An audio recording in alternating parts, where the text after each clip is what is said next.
to the espouse. There's no way we can build this in 35 days. If you're in a position where you have to build a AAA game from scratch, it's an impossible pressure, right? Like imagine trying to build a AAA game and a franchise from scratch, and that's in some ways the practical extent of what we've been tasked to do. A lot of studios these days don't start off with the ambition of, I want to make a game that's better than the previous Halo games. In 2 years, we've basically gone from like 20-ish so people to 250-something for the whole studio. Getting all of them in 2 to 3 years to work together well, have the same mentality, same goals, same agendas. We're a new team in a technology we're not familiar with. We're a new team with technology that we're not familiar with, a tool set that I think is not where most of us are kind of used to it being.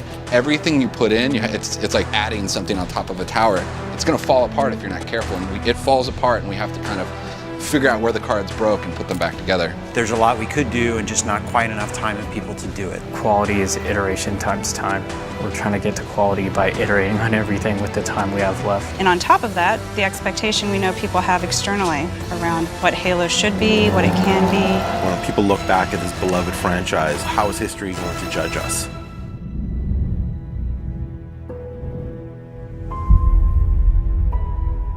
It's new and it may be a little bit different, and that can be exciting because not all change is bad. Games have changed, audiences have changed, they've grown up. Everything's becoming a little more modern, more textural. You want to give people more of the same, but you don't want to be stagnant. You want to progress. We ride the line of trying to catch up to where games have gone, but still have it keep feeling like Halo. And depending on who you ask, those sort of things don't matter, and it's still going to feel like Halo because the sound effects and the universe and everything. These are the things that make Halo Halo. Let's kind of expand on that stuff. Let's not stand around and talk to each other for a whole bunch of time, and let's make the moments really about character development. We're doing a lot more scripting and a lot more water cooler type moments, and really just kind of walk out of a small hallway and the whole world opens up and it's just this huge, massive environment, and there's always a sort of sense of mystery.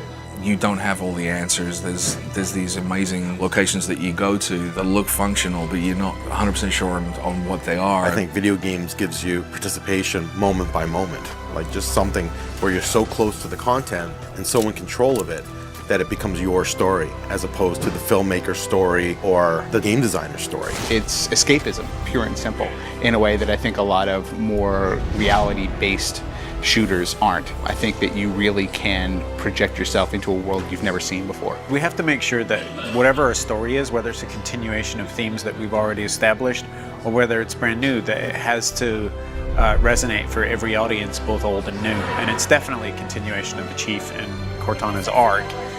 But it should still feel fresh and inspired to people who've never experienced that before. Everyone knows the highs that Halo has hit, right?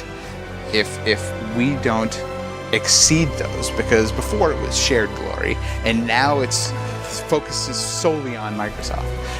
If we don't reach those same heights, then perhaps we did something wrong. It's got to be this game because everybody is watching us to see what we're going to do, and going where we want to go in the next steps is only made possible by building absolute confidence. The public is going to see something fucking extraordinary from us. That's not without a lot of pain. These guys, monster truck, tough as nails, bare-knuckled badasses in game development, are making extraordinary things in a difficult circumstance. It's learning to ride a bike when you didn't know what a wheel was before you saw one. What's fun? What are people going to enjoy? What kind of missions do we want to do? How do we reuse spaces and make them fresh? That's a lot of the challenges I face on a day-to-day basis, like how are we going to pull this off? There is a scary amount of work there, so we're planning and trying to make sure that we can fit everything that we need to in the time frame that we've got left, and hopefully we won't leave anything on the cutting room floor, but you never know. If we can get out of the gate knowing how to ride a bike after this, then we can start attaching jetpacks to it and machine guns on the front, and then we'll have a sweet bike by the end, but I think it's going to take a minute to get there. An audience, such an ability to use their imagination to think up all these new ideas and these new concepts and what could be coming in the future and what all those things mean, instead of kind of being grounded in the firm reality of today. You could throw a dart in 360 degrees and hit some place that we're failing, you know, and it'll be millimeters away from a lot of places that we're being successful. I think those failures are taking us into they're honing the sword. Hopefully, if we've done our job right, people won't even notice we were there. Man, I hope that they remember that 343 took something that probably most people outside of 343 don't believe that they could do, right? And and delivered at a really high level, and thrilled Halo fans everywhere. This is something that didn't exist before 343, and after 343, this is part of the Halo fiction. You gotta have the gumption, you gotta have the confidence to go after it, even if it means throwing your playbook away.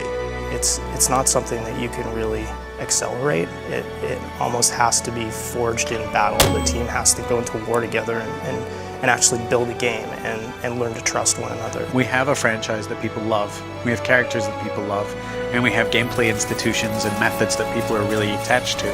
And so in some ways, having Halo, although it's kind of a specter and a lot of pressure, has been a huge weight off of at least my mind, because I know what the path is and I know what the audience is. Halo will become something really meaningful for generations coming and the generations that's here, and that's because we've been able to provide those experiences to them. Building the foundation on story, tools, and people, good people.